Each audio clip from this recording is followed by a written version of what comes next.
here with the legendary Dan Hart. Dan, it's so great to see you. Dan, you're a Jiu-Jitsu black belt, you're a restaurateur, you're a landlord, you're an investor, and you do charity work. I know you have that. I think it's called the Hero camps in Costa Rica. You do so much. So I've been bugging you for a long time, and our schedules haven't aligned. So I'm so happy to get you on and talk about your life. Yeah, I'm super happy to be here. Thanks for having me on. I mean, both really busy guys doing a lot of similar stuff. So even though it's interesting, people think, entrepreneurs can do whatever they want, which we kind of can, but there's so much going on a day-to-day, week-to-week basis that scheduling things oftentimes is tough. Yeah, I think that's that's so true what you said. We can, in theory, do whatever we want, but we seem to, I don't know about you, but my calendar gets filled up weeks and weeks in advance, and I don't feel too free, but it tends to be stuff that I think you and I both do a lot of things that we enjoy doing. And someone actually asked me recently, they said, what is your definition of success? And I said, it's such a hard one to define, but I said, I think it's spending more and more time each day doing things that you enjoy versus things that you don't enjoy. And I think every year, hopefully in our lives, we can just keep um, subtracting from the things that we don't love and adding to the things that we love. So I know you and I both love jujitsu, but obviously there's a limit to how much we can train. We were just talking about injuries. How did you, because you were, I think you and I are talking about similarities. I used to run 1500 meters in school, and I know you were a runner growing up too. So we both came Yeah. from running. How did you discover martial arts first or jujitsu first? Well, so I did taekwondo when I was a kid, like every American kid, taekwondo, karate, whatever. And then I ran track and cross country in high school and in college, all 4 years of college. And then I tried to do a little bit of karate when I was in college, and my coach found out and put a stop to that pretty quick.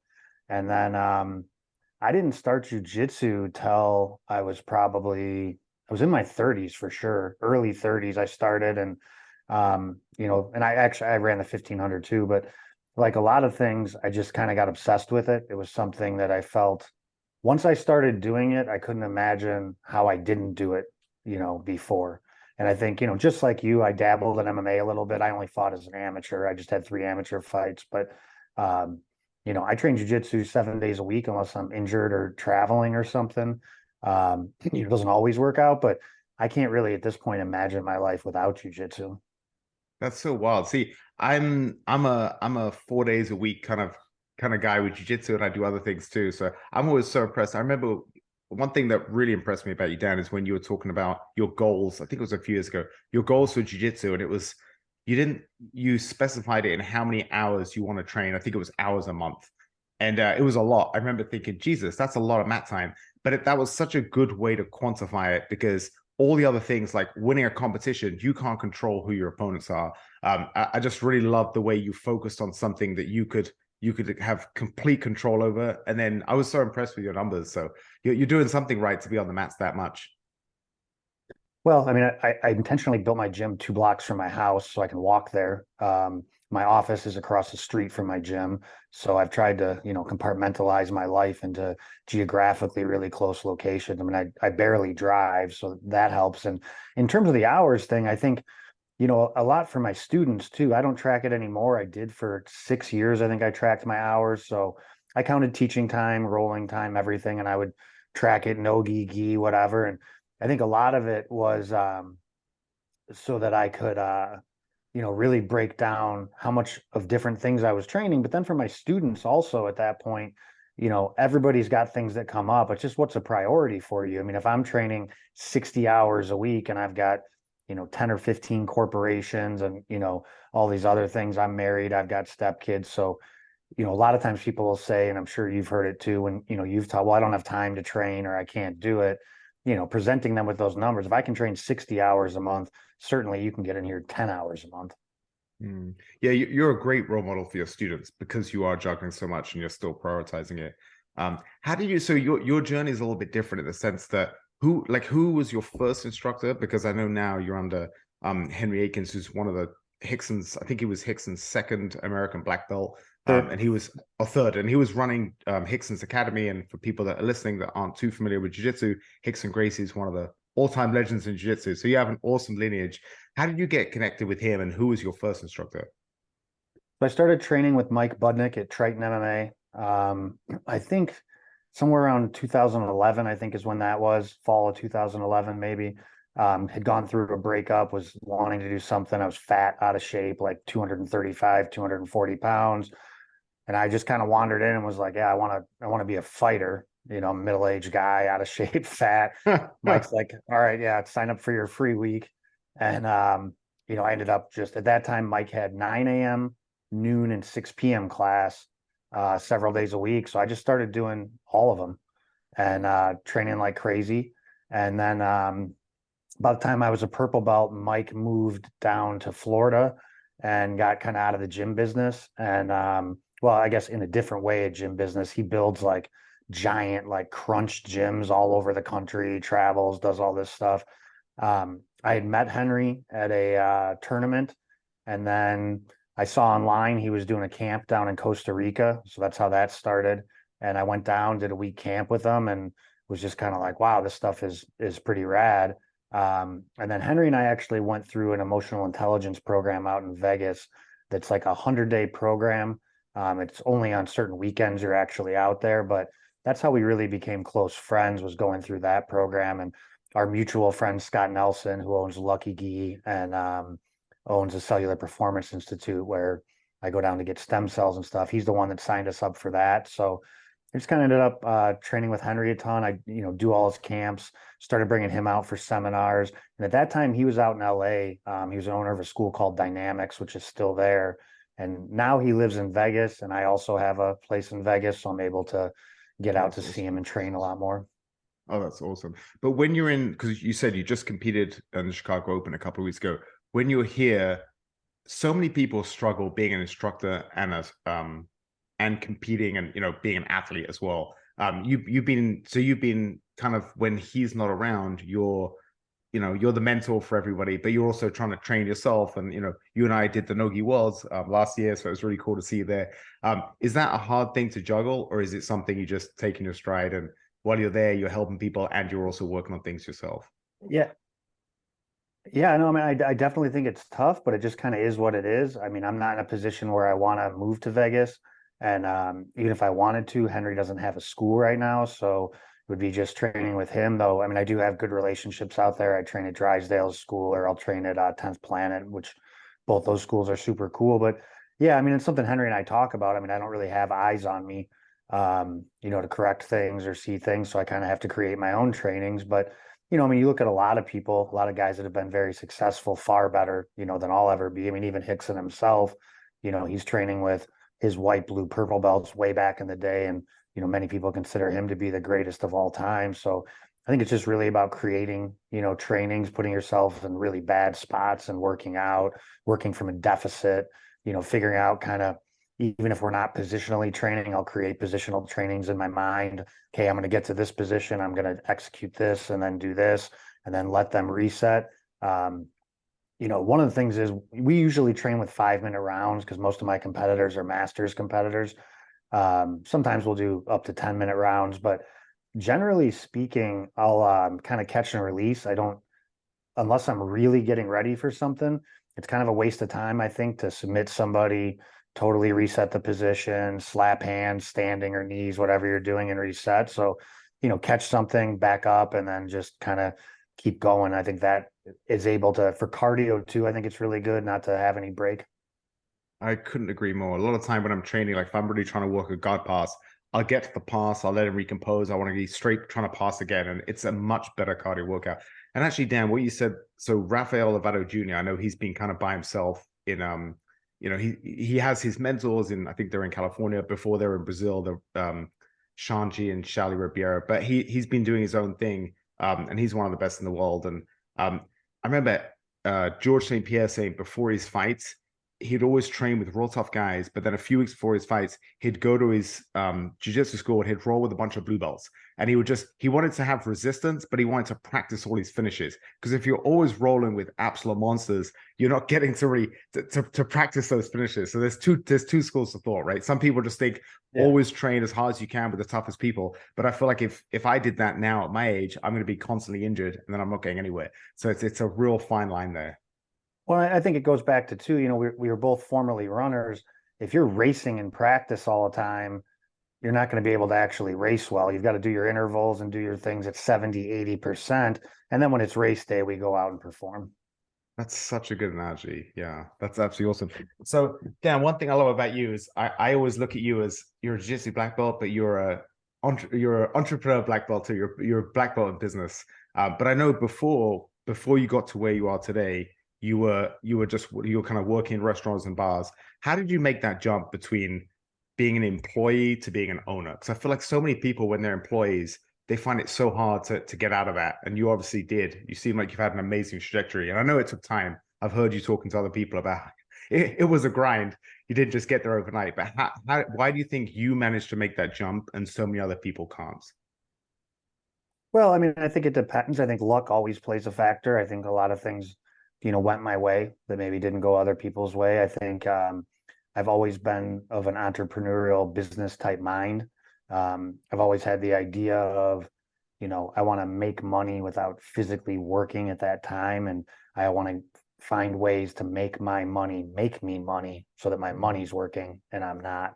I started out serving and bartending. I've been in the food service industry since I was 16. My first job was at Subway. Then from there, I went to Pizza Hut, and that was my first serving job. And then in college, which in fairness, I mean, I only went to college to run cross country and track. I didn't have a lot of interest in academics, but made it through college, graduated, didn't quite know what I wanted to do. I was building custom motorcycles at that time, and that's when Jesse James and all the choppers were super big. So Yeah. my plan was I was gonna, open a motorcycle shop and be on TV and do that stuff. Uh, had gotten into management, and that's when I moved out to Woodstock, and we opened a place called the Woodstock Public House. I was a manager there, and my friend and kind of mentor in the business, Brian Loprino, was the owner there. And then eventually, I was working when we first opened. I'd work open to close 7 days a week, and I realized, hey, I don't own this place, but I've got to work like this to learn everything. I want to learn how to do everything, learn what's going on. Eventually, I became a 10% owner of that place. They let me buy in for a very minimal amount. And then I ended up leaving. And for a short period of time, I got out of the restaurant business. I was actually selling running tracks. A friend of mine both installs running tracks and manufactures the rubber. So he's a competitor for Mondo, which you've probably heard of. And so I started doing that for about a year and a half. And in that time, I spent some time playing a lot of poker. I played in 5 World Series events, got really heavily into that. That's when the online scene was really big. And then a friend of mine owned what is now DC Cobbs, and he had the name DC Cobbs, and he'd bought it from somebody else. And at that time, it was just a bar. So he brought me in on kind of a consulting basis, and I was helping him out doing stuff. And then they threw a big concert. And ended up not doing as well as they thought. And him and his partner, they were the guys who owned the sports flooring company also. They felt it was taking focus away from their sports flooring. So we just kind of negotiated a deal. And at that time, the place, really wasn't doing well, wasn't making money. So we worked out a deal for me to purchase the place from them. And they allowed me to put, a chunk of a down payment down and then pay them over a significant period of time. So that was really lucky for me that I was able to find that deal and kind of be in the right place in the right time. And, looking at, I keep all my sales records all the way back. So we're looking at, that was March of 2008 when I started there. And then in December of 2008, I bought it. And there was no food. There was a kitchen, but they weren't serving any food. And if I look at what sales were then to what sales are at that location now, we've increased them 1,000%. Wow, that's amazing. Dan, you said two things that are really interesting. You said that I was lucky. And so many people, because you and I, we both have a good work ethic, we work hard. So many people that are successful, if you're asked why they're successful, they say, oh, I work really hard. And yes, of course, almost always you have to work really hard, but there's always that element of luck. So a lot of people work really hard, they never get opportunities and they never make it. So I'm really, that shows a lot of humility that you still recognize that element of luck. But I also love what you said about when you started working, start to finish 7 days a week, and you were just trying to learn everything in the business. Because you said you got stepkids, I've got a son. And when I think about the advice that I want to give them down the road to be successful, the first thing is always forget about the money. Even if you have to work for free under mentors, the first thing is you have to get skill sets, and then people are going to pay you for that, the skills you develop. So I love the way you said that too. Yeah, and I think, you know, anything, whether it's jujitsu, it's business or anything, I mean, constant hard work over a long period of time is how you yield results in anything. Because, you know, I have people tell me, well, I'm such a hard worker and I work so hard and my work ethic's so great. And, you know, I try to help people around me if they're at the gym or they're at anything else. But do you have that work ethic, you know, 24 hours a day, 7 days a week, 365 days a year? Are you really out there grinding?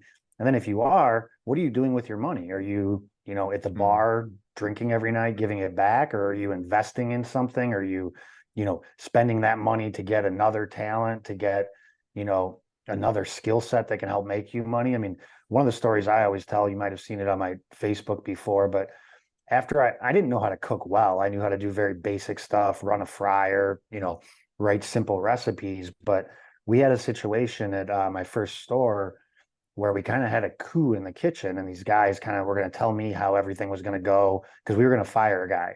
So they're like, well, no, no, you can't fire that guy. Here's how it's going to be. So we got into it. So I fired the whole kitchen in one day. holy So shit. I then ended up, yeah. So me and my manager at the time, Julius, who worked for me, we went to college together. He was an 800-meter guy. He'd come after college to work for me, learn the business. And then he left shortly after that for about 10 years. And now he's back and he's the head manager for all the restaurants. But at any rate, he and I worked that line in the kitchen for about 2 months, open to close, 7 days a week. And, you know, I was so angry because I wasn't sleeping and I'm standing all day. Every time we would try to hire somebody to help, I'd end up yelling at them so much that they'd end up quitting.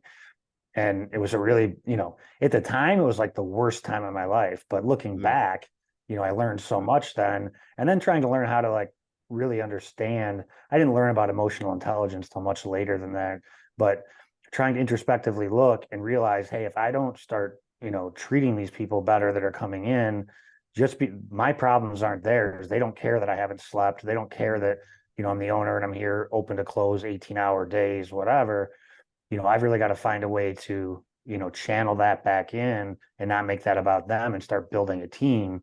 And once I really made that shift, I was able to, you know, build back a kitchen team and get things together. And, you know, it was a great experience. And now, you know, looking back, not that I want to do it again, but I'm fond of that memory. Yeah, that's one of the strangest things in life is at the time I was going to ask you when you were working so hard, were you happy or were you miserable? And you just answered the question. You're so miserable. But looking back, you're so happy because you got a lot out of that. And I think that's the same with all the bad experiences in my life. When you're in it, it sucks and you're so miserable. But when you come out of it, you're so happy for it. And that's one thing I heard you say before. If you could give advice to your younger self, you'd say buy Bitcoin. And I always think about that. I'm like, I would say the same thing. Like, I don't have too many regrets in life, but I do regret not coming around to the idea of Bitcoin when it was at, you know, $10 or whatever it was. But then I think if that had happened years ago, who knows, you know, you can never tell, but I'm pretty sure that my life would be worse now. I just think that I'd have probably gone off, made all this money through Bitcoin. I'd have been partying, wouldn't have met my wife. You know, who knows where I'd be now. So it's such an interesting thought experiment to think about that stuff. And I think if you're like, you're obviously very happy with where you're at now in life. I'm very happy with where I'm at. It's a really nice feeling because then you don't have that regret. Of course, we would have done things differently with our wisdom now, but then we wouldn't be the people we are. So it's kind of good. All the shit we went through, I'm kind of grateful for it in a weird way. Yeah, totally. And you know, you talk about stuff with like money, it's guys like us aren't going to retire. I mean, I have no Mm. desire to go play golf. I'm not going to sit on a beach 7 days a week and drink margaritas. And I already overtrain in jujitsu. I can't train anymore. So it's not, I Yeah. mean, I've got to stay busy. And, you know, maybe that means doing more charity work and donating my time. But, you know, I always say I joke around with my wife. I'm like, look, I'm like a German Shepherd. I need a job and I got to go execute it and I need to work. I can't, you know, Mm. sit still. I'm not content. If we go on vacation, I mean, you know, I can sit down and read a book for a while, but I want to be up doing something. If that's hiking or going on an adventure or doing something, I don't want to just, you know, sit around and hang out at the beach. That just doesn't work for me. And I'm so glad you said that because that's why one of my favorite places to go is Hawaii. And it's because I have such a good routine there where I'm friends with a couple of guys that own gyms. So I have this amazing routine. I get up early, because of the 4 hour time difference, I do a few hours of work in the morning, have breakfast, maybe relax for an hour, go to the jiu-jitsu gym, then have the afternoon, a few hours on the beach with the family, and then maybe go on an afternoon hike. But it's like an active vacation where you're doing all the things you want to do, because just sitting around all day, for me, and I'm sure the same with you, a lot of people that work really hard and then they go away for a week and all they do is just drink, all day and sit on a beach and get sunburned. That is not really fun for me. Like the idea of Yeah. that is that, so I couldn't agree more. And that's such a good thing to remember to people, because the worst trap to be in, I think, in life is doing something you hate with that end goal, like, oh, in 20 years, I'm going to retire and then I'll just be so happy doing nothing. But I don't know anyone that is happy doing nothing. I think, humans, you said you're like a German Shepherd. I think most people, maybe they don't realize it, but I think most people are happier with purpose and with doing things. And I remember having friends that used to bitch about their job. And then was it March 2020, when the world shut down, they, like, after a month or two of doing nothing, they were losing their minds. And they suddenly, the job that they hated doing, they were so eager to get back to it because they realized doing nothing was not happy.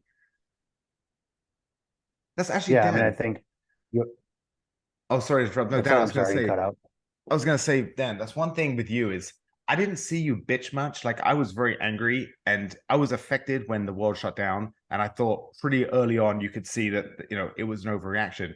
And I can only imagine you having restaurants and things like that, how much harder it was for you to adapt. But I didn't see you complain much online. Maybe you did, but it seemed like you were kind of like, okay, this is the new scenario. I've got to adapt. And that was very impressive, because obviously you came through it okay. Yeah, I mean, we launched full scale. So one thing to note is before COVID, we didn't even do takeout orders. If you called in to do a phone order, we wouldn't do it because it's very hard to maintain the quality of food of anything, whether Yeah. it's cheeseburgers, fries, whatever, you pick it up to go. So we did it when we opened it first launched the kitchen, and we had a lot of complaints about, oh, the fries are soggy, or the burgers overcooked. So we just stopped doing it. So we allowed no takeout orders unless you physically came in, sat at the bar and ordered. So we launched full scale delivery within 48 hours of the shutdown. I have a computer programmer on staff that does some proprietary software and other stuff for us. So we mobilized, got everybody going, had team meetings, let everybody know I'm not taking anybody off salary. We're going to pay everybody as long as this takes, or until I go flat broke, but we're going to drive through this thing. And my theory is this is a level playing field. Everybody in the restaurant industry has got the same bullshit, so to speak, to deal with. I think we're better prepared. I think we're smarter, and I think we're going to be able to take action faster. And we're going to take this, negative, and we're going to grab all the business we can as fast as we can. We're going to become people's go-to. So then we thought, what do people need? Some people don't want to leave their houses. We're going to do grocery delivery. So you can go online, you can order groceries from us. We'll pack them from the stuff we have. We'll come deliver it to your house.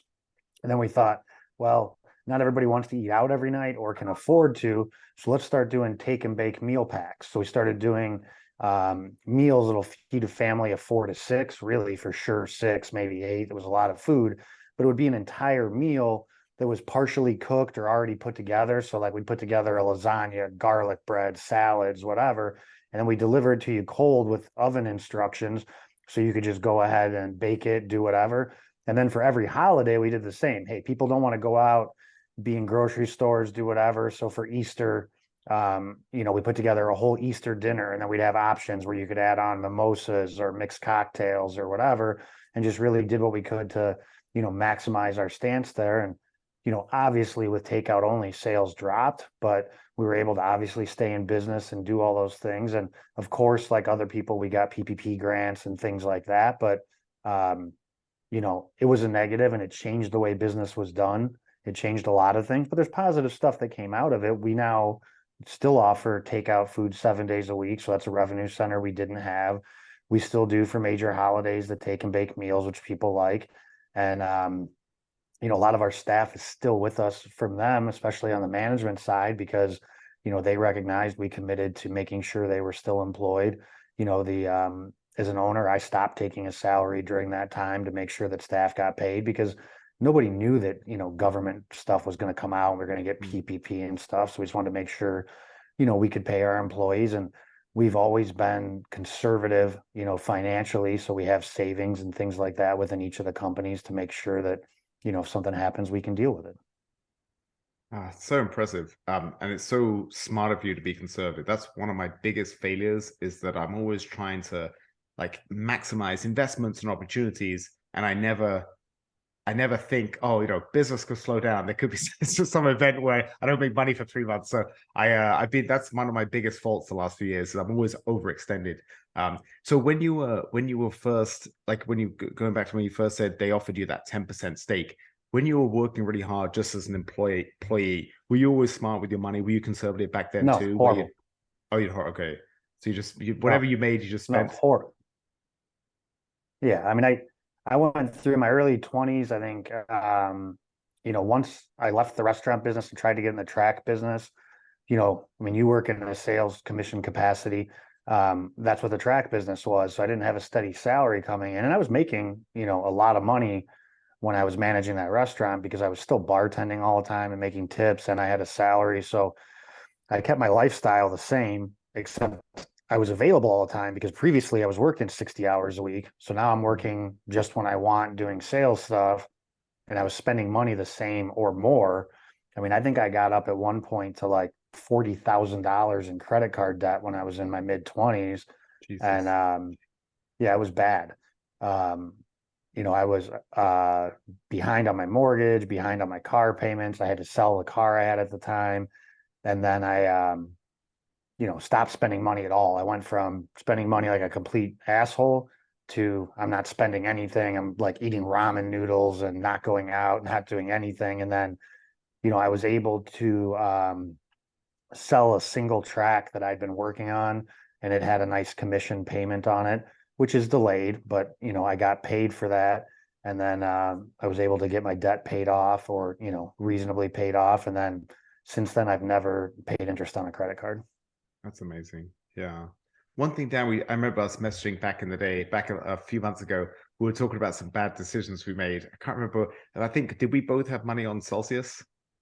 Yeah, I've On the got Celsius? 12 Bitcoin. I've got 12 Bitcoin on Celsius. Jesus. Yeah. So, yeah, I think it's good sometimes to not to harp on the mistakes we made, Dan, but it's good for people, like a lot of people, I'm sure, whether it's students, whether it's people that work for you, they look up to you as this guy who's figured out life and you're successful. But I always think I've made way more mistakes than most people financially. I've lost so much money in bad, I partner with a developer who screwed me over and he just declared bankruptcy. I'm in the middle of a lawsuit with that. I also had money on Celsius.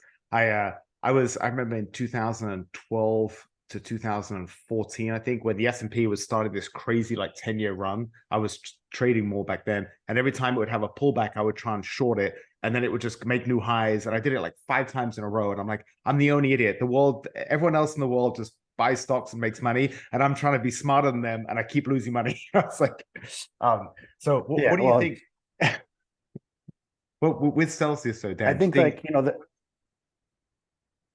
I think we'll end up getting somewhere between 50 and 70% of our money back. That's maybe a little bit optimistic, but I don't know.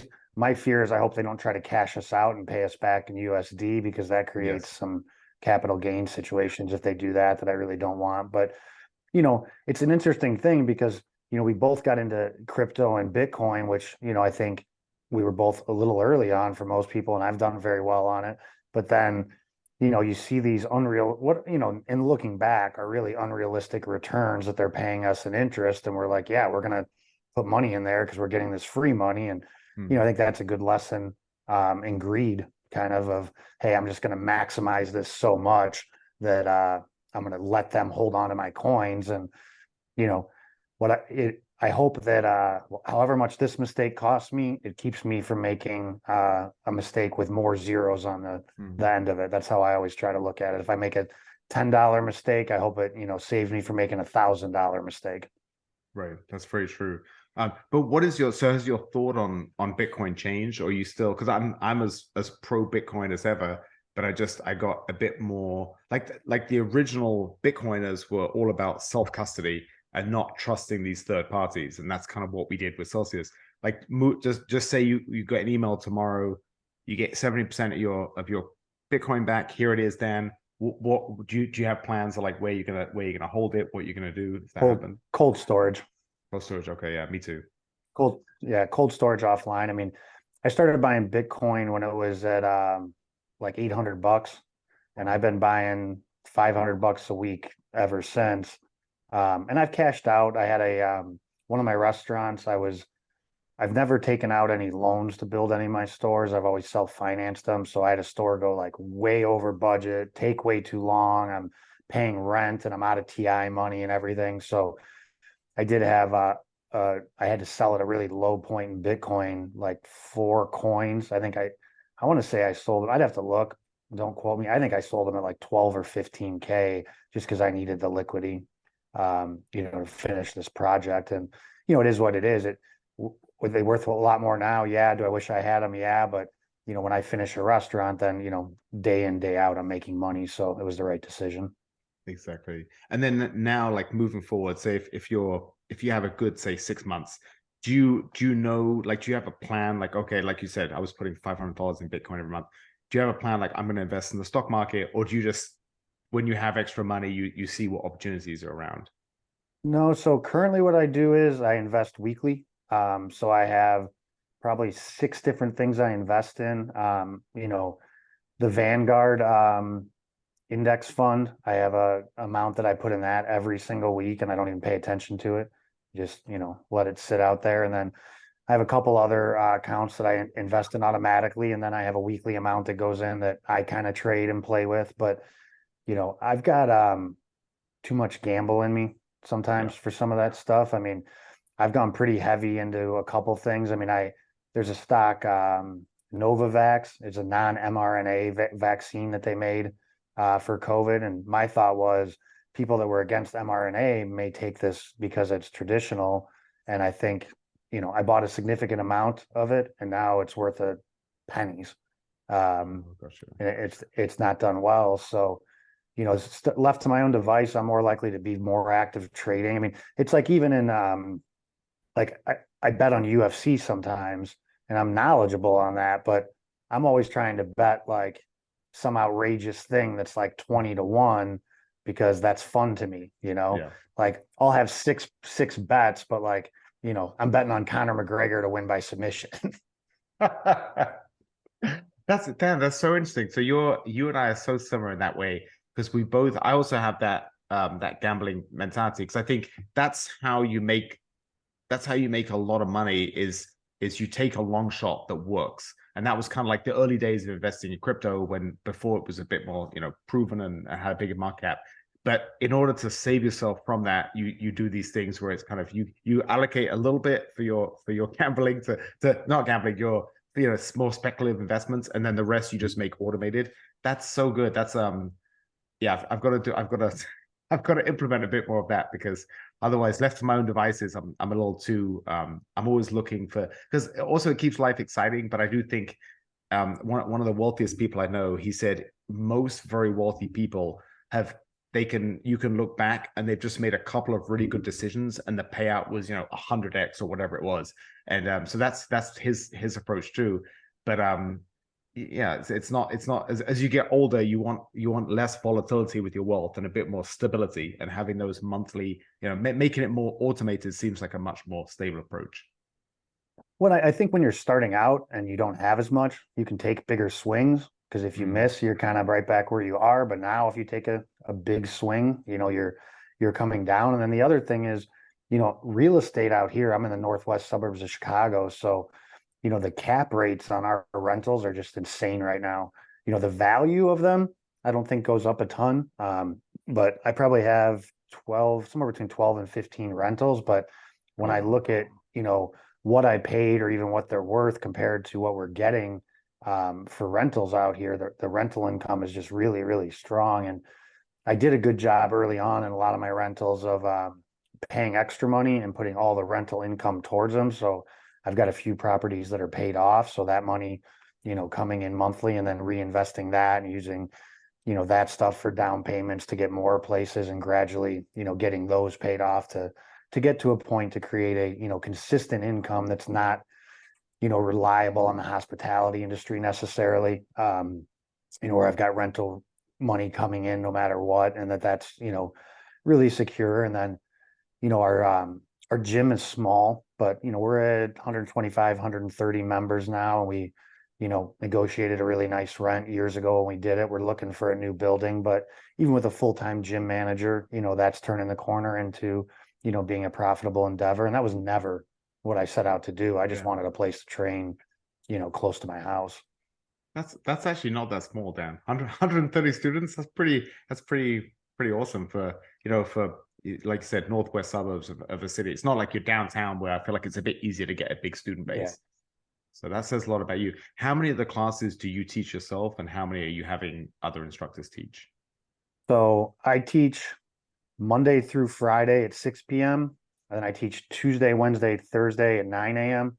It's actually not true. Thursday nights, I stopped. I gave up my Thursday night class and I go on date night with my wife. We started that a few months ago. So I did give up that class. But so Monday through Wednesday and Friday nights. And then I teach Tuesday, Wednesday, Thursday day, 9 a.m. And then Saturday, Sundays are open mats. I'm there for those. And then my gym manager, Mark Malari, who's a first degree black belt also, he teaches the adult class for me Thursday night. And he teaches all of our kids' classes. And then he handles all the day to day, taking care of everything, all of our social media, all the phone calls, everything. He's really done awesome. And really, the growth is honestly attributable to him. Since I brought him on board, he sets up all the trial classes, signs everybody up, does everything. And then another one of my purple belts teaches Monday and Friday day. And then a different purple belt teaches Tuesday, Thursday, 6 a.m. We just added that class. He requested to do it, and he's been able to build. He's only been doing it like a month. There's like 6 or 8 guys that are there every Tuesday and Thursday because they can come in before work. Yeah. And we have the luxury that we have showers and stuff so they can bring their work clothes, shower, and go to work. And we made the class a little bit shorter, so it's 90 minutes with positional rolling and everything. So that's been really cool to see too. That's amazing. That's a big schedule. That's one thing. I'm a hard worker, but I'm so I guess I'm so nervous is the wrong word, but like say you have so much commitment with all these classes, and then you want to go to Costa Rica for a week for a camp or something. Does it give you? Do you have someone that can easily cover all those classes, or does that require quite a bit of shuffling around?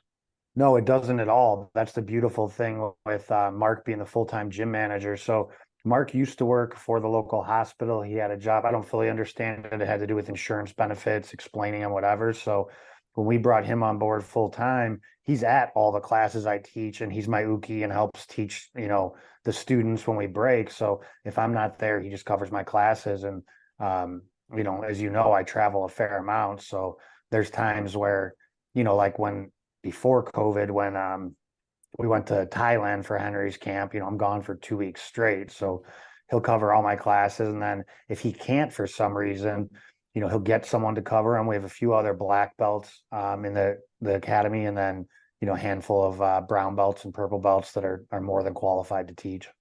That's awesome. And do you think it's true that when you teach something, it makes you better at it yourself just because you have to break it down in your head to really explain it? Like, do you think since you've been 1,000%. teaching more? Yeah. Yeah. Okay. I mean, I think everybody should teach. I know it's not realistic now because jiu-jitsu is so big. I mean, I think it used to be, at least when you and I started way back, that if you got a black belt, that meant you were an instructor. I don't think that's always true now, but I think that's, and everybody that I've given a class to or I've had teach consistently, my wife included, she teaches a women's self-defense class on Saturday days, and she's a purple belt.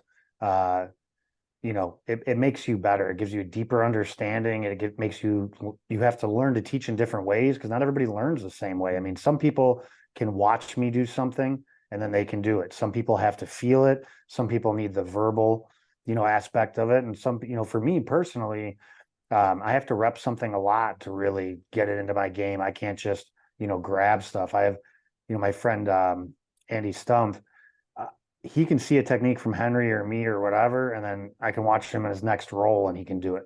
Some people just learn like that so fast, and that's pretty cool. I'm so jealous of those people. I'm the same as you. I got to see it. I got to do it a few times, and then I got to rep it a lot before I can actually pull it off against someone who's resisting. I'm always so jealous of those people that can almost just see something on Instagram and then they look at it and like, okay. And then there'll be a class and they'll just manage to pull it off somehow. That's yeah.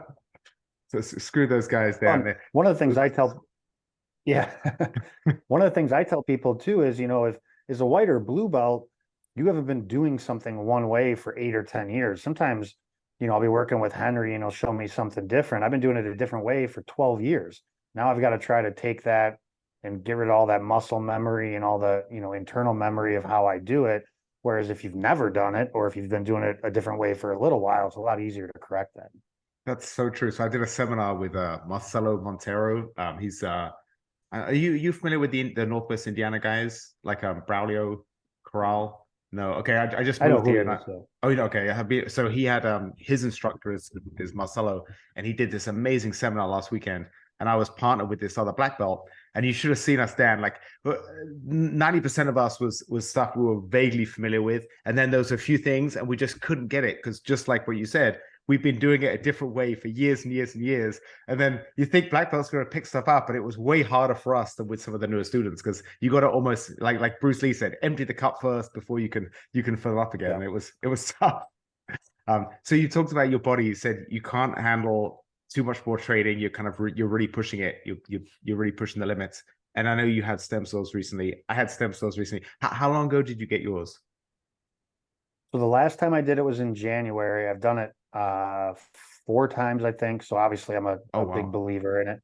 I've done my knees, my shoulders. I mean, I go down to Cellular Performance Institute, CPI, down in Tijuana. Um, and I had on my left shoulder, I saw 2 doctors that told me I needed to get surgery. I'm really, I kind of believe that it's like opening up a car engine. Once you open something up, it's never the same. So I really didn't want to get, surgery done. So I've been able to go down there, get injections, and then do rehab. I mean, aggressive, hard rehab, and taking time off, and been able to avoid a couple surgeries by doing that. Henry has another black belt, Mike Pekarsky. He's Dr. Kickass on Instagram, super knowledgeable guy, and he's got an online program where he has his own app and stuff. So he'll do virtual assessments, and then he'll load the app with exercises and everything else.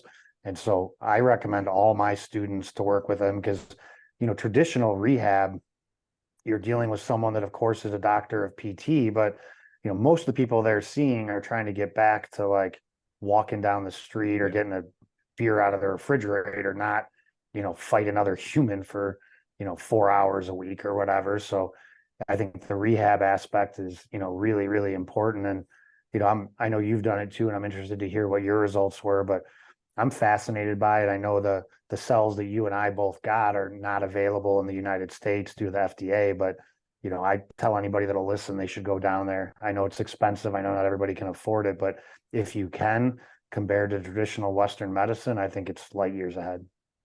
Yeah, I think that's one of the reasons that a lot of people that there's that debate where does money buy happiness, and I think that it doesn't buy happiness, but it buys you the ability to not do jobs you hate or to fly and do medical tourism like we did with stem cells. It gives you the ability, if you use money well, to do great things that can provide happiness. And I think stem cells is a great example. Yeah, I've got to be honest though, with me, I'm a little bit maybe I've got more miles on my body, but I think I'm about 2 months out from when I got my stem cells, and I got it in the bioaccelerator place in Colombia. And I heard incredible stories from so many UFC guys going down there, and I definitely have had. I guess it depends on what my expectations were. So I did both my knees, both my elbows, my lumbar, my neck, and then some IV. So it's like 5 days of treatment. So I did a lot, and I've had both elbows. I had a lot of bone chips removed from my years of boxing when I was younger. My elbows are a complete mess. And they're not, obviously, I didn't expect them to be 100%, but there's definitely less pain and inflammation. And then I got my knees. My knees actually were probably the least bad thing on me, but I could just feel, I'm in my mid 40s and I beat up my knees a bit. Yeah. And that's been the most positive thing where I had one on my left side where if I straighten my leg, I can hear all these crunching inside and it felt very uncomfy. And now I can straighten my leg and it's nothing. So that's been incredible. But the biggest thing that I was hoping for was I have bulging discs in my lumbar and my neck. And that was the one. They did the knees and elbows. I was awake and they just stick the needle in. And in my head, I thought it would be way more painful. It actually wasn't too bad. But the ones for your neck and your back, they put you under. And so I woke up and it was a few days was just really, especially the neck, just real uncomfortable. Even with the painkillers, it was pretty uncomfy. And then since then, they said, that the neck, I guess, takes the longest. and it's still, I mean, I've been rolling a little bit, maybe a little bit too hard. I came back a little quick, but I definitely gave it, at least a month. I did all my rehab exercises. I think my expectations maybe were a little bit too high. So we'll see. I'm still only, and can you tell me, Dan, like, is it, they said it can take up to 12 months to feel it. Yeah. I mean, there's Okay. depending on where in your body, I know. And, Scott Nelson, who's one of the partners in CPI, who I talked about earlier in the podcast, he's got, if you look at CPI's Instagram, there's photos of the MRIs. He got an MRI before he got spinal injections. And then I don't know the time frames, like 3, 6, 9, 12, whatever, but he's got all these MRIs and you can see, or X-rays, I don't know what they are. You can actually see his discs grow and, Wow. create space. So it's pretty remarkable. And, Scott was always limping. I mean, I've known Scott for years. He could get around, but you could tell like something was going on. And now he's like kite surfing and doing all this stuff. And he's older than us. I think Scott's about 54, 55, but, super mobile again and really able to, experience life differently, which is pretty cool. And I just saw a thing on Instagram or something on social media the other day that they're about to release a new kind of stem cell or variety, I don't know what you call it, that can actually regrow cartilage. Wow. That's amazing. Yeah, I feel like we're lucky that we're young enough while all this stuff is going on. Because if we were, in our 70s, maybe it would be too late. But we're just at that age where we're still, we've got these issues with our body. We're still trying to push it and train hard. But the every year that, like you said, this new stem cell, that sounds absolutely incredible. Do you ever think, Dan, I remember hearing Joe Rogan talk about this, and I thought it was such a good analogy. He said, how much of your body do you want to give to jiu-jitsu? And I've been thinking about that a lot recently, just because I competed. My first jiu-jitsu tournament was about 20 years ago. I did a lot of boxing and MMA and jiu-jitsu, and now I'm at that stage where I do still have personal goals, but I'm semi-retired. I did Nogi Pan Ams last year with a buddy of mine, and I ended up making the top 4, which was my goal. It was like a massive bracket. I was so happy with that, and I was like, this could be the last one. Like I might want to end on a high note. So and he won his division, and we had a nice dinner. And we're like, this is the perfect day. We both did well. We're having a nice dinner. We're in Dallas, and then I'm like, this might be. It's one of those things, Dan, where a lot of the time we don't know when the last time we do something is until we do it. So I remember with all my fights, I had 9 pro MMA fights, 1 amateur, and I remember every single one of them. I was so nervous before. It was like if someone had asked me 2 weeks before, all I'm thinking about is I just want to get through the next 2 weeks. And then win or lose, I just want to, after, have it done, and then I can just relax. I always had that mindset, except for the last one. I remember the last one thinking, this is going to be the last one.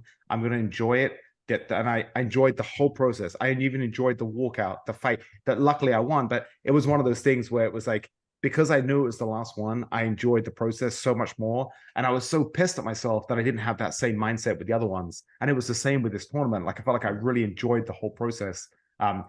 Did you think about that? Like how much more? Because I know you competed a few weeks ago. You got your black belt. You're competing at black belt, which is really hard. You've got some injuries you're dealing with. You're juggling a lot, but you've got a lot going on in your life, but you still love it. Do you ever think about like what your goals are with jiu-jitsu? How much more of your body do you want to give to it? And if you're going to really pay the cost when you're 60, say, of these years of competing. Yeah, that's something I've been thinking about a lot lately. I shared with you before the podcast started. I'm getting an MRI on my left knee on Saturday, and probably even as soon as 6 months or a year ago, I taught class this morning. I probably would have trained anyway, even though it's swollen up. So I'm really trying to take precautions to think about, like for example, I've been to a Hickson seminar in the last couple of years, and I don't want to end up like that where I'm so broken and beat up from training through all these injuries that I can't really enjoy jujitsu anymore. And maybe he does enjoy it, doesn't appear that way on the outside, but trying to really rehab things properly. And somebody was making fun of me the other day because like we have a full body red light at the gym, we have a cold plunge at the gym, we have a sauna at the gym. And one of my friends was saying, well, you'll buy anything if they say it'll heal you or make you be able to train longer. And they're probably right. I mean, Yeah. I was online today looking up some stem wave treatment that one of my guys was telling me about. I mean, I have a PEMF machine at home. Any of that stuff, stem cells, anything biohacking wise, I think can heal me faster or whatever. And then, but I think about, you know, most people our age, and most of my friends do jujitsu, but it's not normal to be as active as we are at our age and, doing the things we're doing. But I love it. I hope that, I don't end up 65 years old in a wheelchair or something. And I'm trying to take time to recover more and do that. But, like you said, I've kind of gotten away from or trying to get away from doing any weight cuts or anything because I tend to kind of balloon up and down a lot, and I think I'm too old to be, trying to cut weight, and I don't know how much sense it makes to be cutting weight and grappling to begin with. I certainly now at least advise my students not to do that. Whatever you're walking around at, enter at that weight class, and let's compete. Couldn't agree more. So I actually just got a cold plunge from my basement, and I just did it this morning for the first time. I just got it set up, and I used to do a lot of ice masks when I was fighting, and it's been a long time. And I guess I got soft down because it was brutal. Like it wasn't too bad being in there, whatever. It was a few minutes. It was miserable, but then I got out, and it took about 90 minutes. Excuse me, 90 minutes to warm up. My whole body was just so cold. So I felt like before when I was younger, I would do it and I would bounce back so quickly. So maybe that's just getting older. Maybe that's just not me being used to it. But I share that same thought with you where I'll try anything that will help recovery so I can do the things I love to do, just being active. Yeah, I mean, I sauna every day, 7 days a week. I love the sauna. I put a steam shower in at my house, which is a same but different. It's still hot, and I've had great results with the sauna for recovery. And there's a lot of literature to support that. I still hate the cold plunge though. I tend to not do it in the winter. I'll do it a little bit in the summer, but not as much as I probably should. And even my knee, I probably should be doing it right now. But I agree with you. Being in it's not so bad. It's getting out of it, and then trying to warm back up. And sometimes I'll go back in the sauna, but that's going to negate some of the effects. You're supposed to end, on the cold. Right. What about just you mentioned physical therapy, but do you do certain like weight training exercises, yoga? Like what are all the modalities you use to recover just so you can train more? So some of the stuff that Dr. Mike that I was talking about gave me some of that stuff. It's like kin stretch, functional range conditioning, that kind of stuff. I'll do some of that stuff. I'm not good about it. I never, when I was a runner, I never stretched.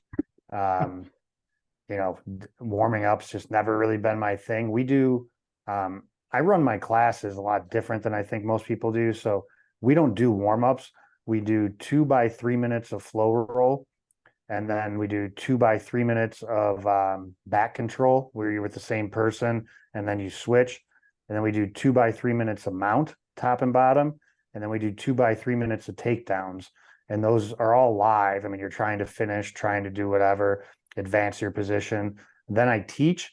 And then after class, we do positionals again. So the after class ones I mix up a little bit, but right now we're doing close guard. And I added that in after the Chicago Open because our guys were having some trouble getting out of closed guards. So we added that in, but close guard, then open guard, then side control, and then turtles, what we're doing right now. And then we go into open mat. So we do a ton of positional training, but we don't do, just kind of studying other teachers, looking at stuff. It just kind of dawned on me one day, our white belts, when they first start out, they do a certain amount of classes where they have to do forward rolls and shrimps and stand and base and all that. But I really don't think it's effective to spend 30 minutes or 20 or whatever doing cartwheels and jogging and forward rolls and all that stuff. People can do that at home. I think training jujitsu is what makes you better at jujitsu. So the flow rolls, I think, to get loose, get yourself going. And there's not a class before our adult classes. People want to come in early, they're welcome to do that. And we have, a full weight room, bands, all that stuff. So people want to take more time. And some do. We have guys that get there half an hour early and have a, full routine they do before they even flow roll. For me, walk in, change, do the flow rolls, try to get my heart rate up, try to be really loose but heavy, moving around, using my weight distribution, and then I'm usually good. Yeah, I've got to change I have longer commute now to the gym, having moved, and I'm going to Braulio's gym here, and I still train and teach at my gym in the city. And if you drive an hour and then you try and get out the car and just jump straight into class, like especially my low back is a little jacked from the bulging disc. I got to be a bit better with time management, getting there early and getting warmed up, because otherwise it gets a bit brutal. So when you I'd love to talk a little bit, and I'm really, it's on my goals, Dan. I don't know if it's going to be this year, but I really want to come to one of your Costa Rica camps because it looks so awesome. And Costa Rica is one of the places that I haven't even been to, but I know I've got some investor clients that actually have property in Chicago, but they live in Costa Rica. They moved in 2020 and they've been so happy. It seems like there's a real vibrant expat community there. It seems like the standard of living is amazing. So I'm a huge fan of Costa Rica, never having even been there. How did that come about? Like, are you involved directly in Hero or No, no. So I went to Henry's first camp down there, which there was sub and surf, they called it. And it was Scott Nelson and Brad Nicolarsi from Compound would bring different instructors down. Rafael Lovato Jr., who's Brad's professor, Jeff Glover, who's their friend, Henry, whatever. So they did that for a couple of years. And during that time, someone started Hero Academy, a guy named Rome Za. And then he was running it nonprofit, raising money, teaching the local kids. And then they expanded into a bigger gym. And so Henry started doing his camps there. And that's how I got involved. And then we did some fundraisers back here in the States for him. And then after I got my black belt, I decided to start doing camps down there. And so a guy named Ron Jarman runs it now.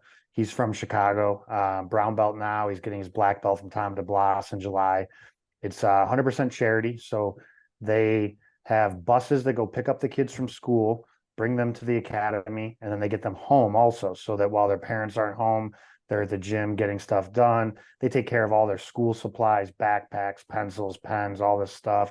They have a big Christmas party for them and do it. So my camp personally, I donate 100% of the proceeds to Hero. So we've been able to sell it out the last 2 years. My students really support it. So people have taken seminars from me, different stuff, or people I've met there at other camps. So we usually end up with about 45 people on the mat training.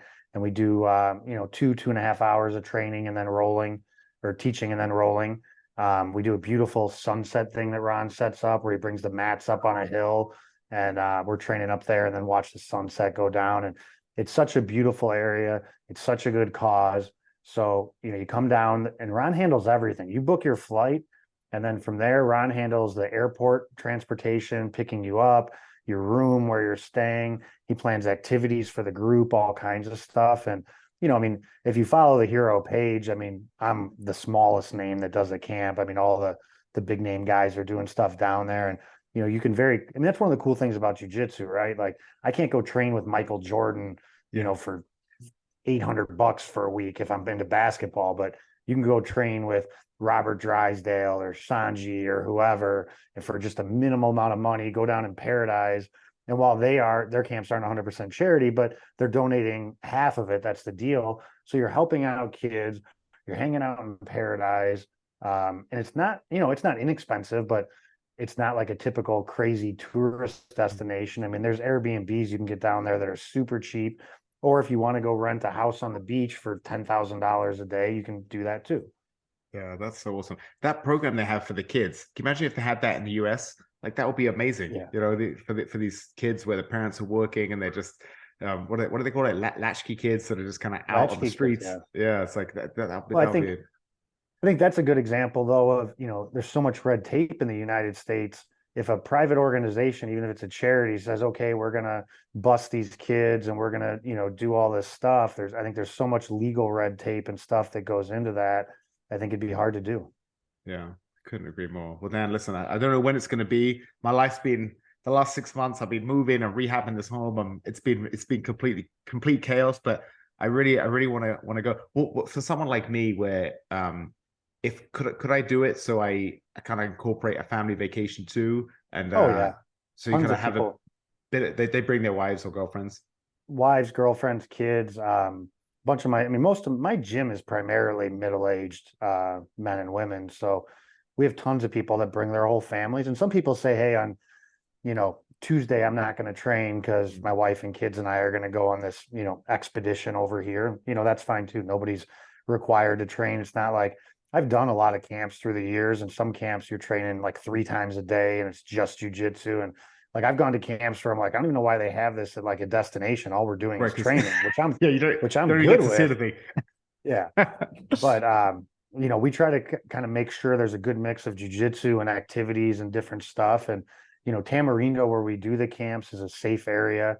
Um, I know there's other areas in the Costa Rica that maybe aren't as touristy. I mean, like people will ask me, like, well, where do I exchange money? I don't know. I pay with my credit card everywhere. I don't even, everywhere takes a credit card that you go, every restaurant, everything else. So it's really easy. They make it easy for you. They depend on the tourism. So the people are nice. There's good restaurants there. I mean, I don't know how many restaurants there are in this little town. There's got to be 50 Wow. easily. Is it a big expat community? Yeah, yeah, there Uh, definitely is that there. I mean, my stepdaughter, she's 20 now, when she was 18 or 19, she went down there for a whole month, wow. stayed down there and, hung out and did her thing, and just kind of, after she graduated high school, wanted to take some time off and travel. And one of the things she did was go down there for a month. So, I mean, that's how safe I think it is, that I was comfortable, sending her down there. And it's easy to get in and out of the airport. The beach is beautiful. You've been to Hawaii. It's that kind of, style beach. We did on our last trip. My wife and I and our friends do some diving. We just got into it, but we went diving last time we were down there, so that was cool. But we got certified in Hawaii, so it's not that level of diving. It's not that. Right. I mean, after you've done that as like your intro, like our friend Erica got us certified and did whatever. So we go to Costa Rica. It's like nothing compares to Hawaii, I or nothing know. I've seen. I wish Hawaii was closer and cheaper, Dan. But I'm like you. I feel like our business, my business is in Chicago, so I have to be within an hour of Chicago. Your business is in Northwest suburbs. We're kind of, for now at least, we're kind of geographically tied to our locations. Yeah. Yeah. I mean, there's definitely the ability I have to travel and do a lot of things remotely, but there's also a lot of things where I need FaceTime. Yeah, exactly. Well, brother, listen, Dan, I'm sure you got a million things to get back to. It's been such a treat. You're such a stud. You really are. You're one of my favorite people because you got so many things going on, but they're all complementary. And just because you're your own boss, you haven't let it interfere with your work ethic. You have a really crazy work ethic. And I always Oh, knew thank you. when I used to see your posts about your training hours, I always knew, I always assumed you had a great work ethic, and now you just confirmed it. But I always find it so inspiring, man. I'm fired up. I want to go to the gym right now and just do something because I'm all fired up. But brother, I appreciate you so much. Yeah, so if people want to alpha jiu-jitsu, if they want to if they live in the north suburbs, like what's the best way they can find out more about it? Yeah. So alphajujitsu.com. I also have danhartjujitsu.com if you want to book me for seminars or any of my camps. Alpha BJJ on Instagram, or Dan_T_Hart, HART. You can find me on Instagram. I'm on Facebook, obviously, also. So any of those things, you know. Awesome, brother. I'll put a link to your website, and I'll promise I'm gonna join you in Costa Rica one of these days. That sounds Awesome. like absolute paradise. So thank you so much, brother. Awesome. Thanks, bro.